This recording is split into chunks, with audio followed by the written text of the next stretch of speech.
The next one is going to be hatch improvements via command line. And that's the important part. This is not going to be available in your tabs or ribbon, okay? So let's see how this works.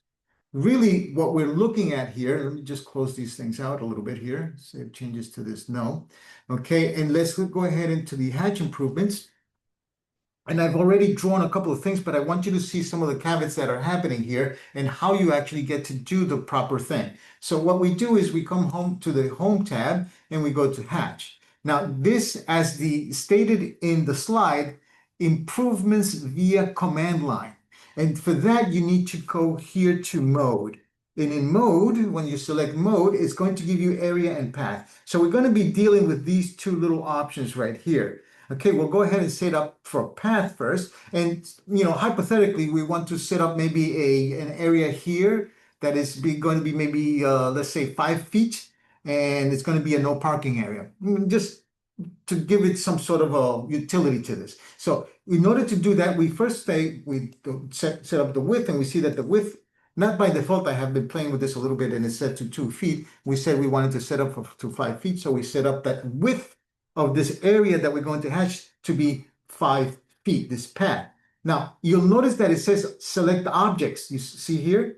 I would not do that, and this is the reason why. If I say select objects and I start to select these lines, it would stand to reason that it would trace this line as the path, but it doesn't. You see that? Okay, so this is obviously the wrong way to doing it. So what I would do, go ahead and call it path again. Let's go ahead and mode again and path. I would go ahead and set up my width as we have set it, and then I would start to trace it. Now there is an option for arc right here. Okay, we just set up the arc. Be careful, it doesn't necessarily adhere to the arc that we have drawn. You gotta be careful. You have to come back and adjust that. Then we have to switch back to line. Okay, and then finish defining our line, hit the enter key to finish, and we terminated the item. Then hit the escape key, and this is set up. At this point, then you can come over here and obviously set up whatever values you want to set up as you want them to be. Let's go ahead and put this 48. And there it is, okay?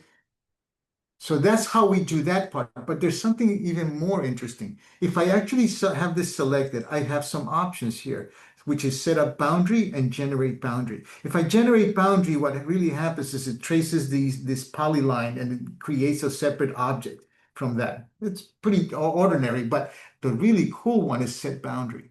So because if I set boundary, the boundary for this one is defined by the actual hatch itself as we defined it, but we can say, no, it's this one.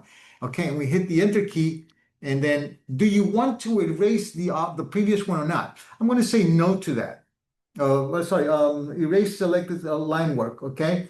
Yeah, I'm going to say no. I don't want to erase the selected line work. I'm going to hit the enter key. No, what happens? It actually went ahead and passed it over, okay? So there's some flexibility happening here. I still would say be careful, because if you remember, this particular arc is not as perfect as we thought it would have been, okay? You still have to kind of move this around a little bit like that. And then you have some problems. I saw some problems earlier. Here it is. You see that? Some things are not kind of matching. This could be that because my arc is actually drawn differently. I don't know. But be careful about that. It's something to be aware of.